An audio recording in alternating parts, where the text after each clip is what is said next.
Alright, today we're going to be talking about sets of numbers. This is a highly vocabulary section of our first unit, so we're going to have to go through a few words here. First word is set. Alright, and a set is basically just any group of numbers. So all the whole numbers, or all of the negative numbers, or all of the multiples of 3, any of those would be considered a set, just any kind of group of numbers you can think of. Okay, next one's a subset. Okay, you can probably guess what this might be, but it's a smaller group of numbers completely contained within a larger set. Alright, so if I said that our group were the whole numbers, a subset of the whole numbers would be all of the multiples of 3. Because multiples of 3 are all whole numbers, but they're not all of them. They're a smaller group of whole numbers. Okay, next you have an element. And an element is just any item within a set of numbers. So again, if I said the set were the whole numbers, an element would be 2, or 7, or 29. Each one of those is an element. And then lastly, we have our empty set. And the empty set is a set with no numbers in it. And another thing we need to add here is that the empty set is a subset of all sets.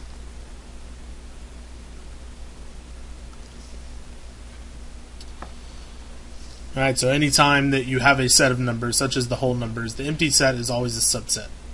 So there's never a set that doesn't have a subset. Alright, so let's go and talk about the set of real numbers.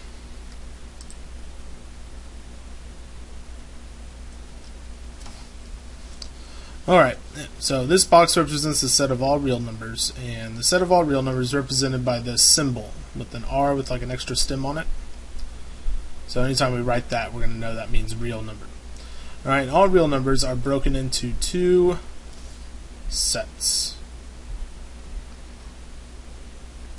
Alright, these sets are disjoint from each other. That means that they never cross over. You're either in one section or the other.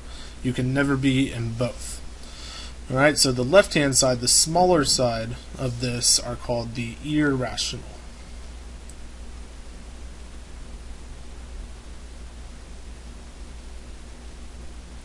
Numbers.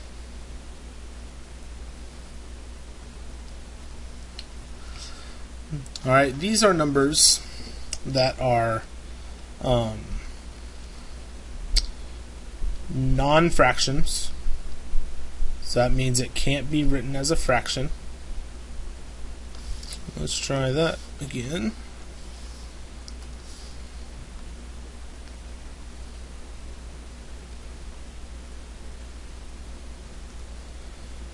Okay, they are never ending.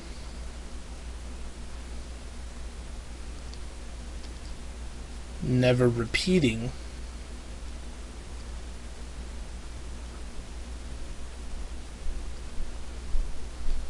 Decimals.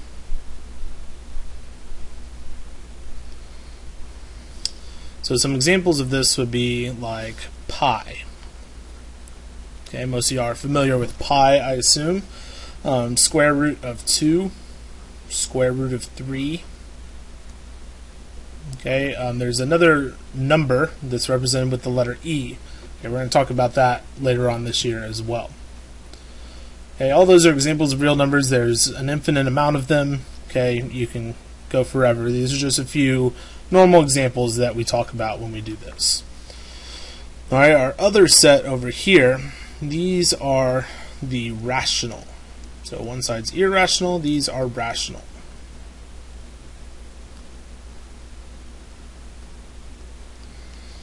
Alright, rational numbers are represented with the letter Q.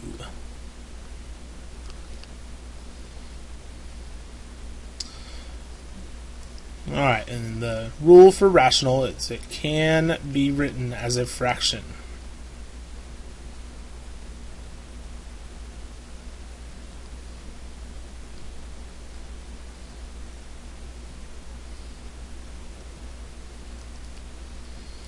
So like 1/3 is a fraction. 2 can be written as a fraction if we put it over 1. 0.5, that could be written as 1/2. Okay, even 0.3 repeating. See, it's a repeated one, when that can be written as 1/3. So all these numbers can be written as a fraction. Okay, now rational numbers get even more exclusive. So our next one, we're going to draw a little circle in here, oval shape. Alright, and these are going to be our integers. These are represented with the letter Z.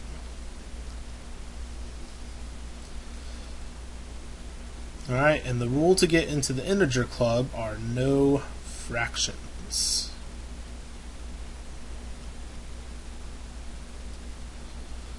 So, -2 is an integer, -18, 4, 23. Those are all integers, as long as it's not a fraction. It could be a positive or a negative. Alright, so I should add one out here, I think, just to make sure we can realize that negative numbers are okay out here as well. -7/8. As long as it can be written as a fraction, we're good. Alright, integers, no fractions. Positive and negative, non-fraction numbers. Alright, we can get even more exclusive. Okay, our next one, these are called the whole numbers.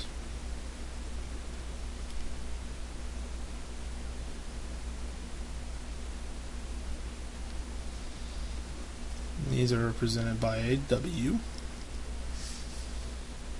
Alright, and the rule to get into the whole numbers are no negatives.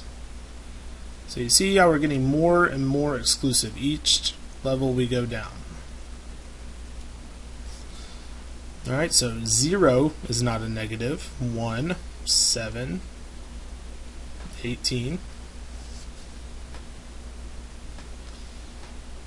Alright, and then there's one last level.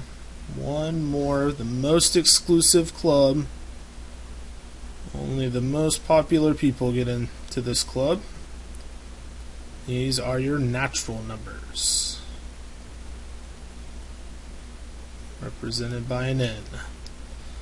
And the rule to get into the natural numbers club is no 0. So 1, 2, 3, so on. Every number you've ever come across falls into one or more of these categories. Notice how all of these circles are completely contained within the one before them. So every whole number is a subset of integers. Integers are a subset of rational numbers. Rational numbers are a subset of real numbers. Alright, completely contained. The only thing that's kind of separated off are these weird irrational numbers over here. So those are going to be real easy to identify, and you don't really have to do much with those. Okay, the ones that are a little bit tougher are the ones that fall into one of these categories. Because it could be, if it's in natural, it's in all of these. Natural, whole, integer, rational, real. All of them. Alright, so there's our vocabulary section.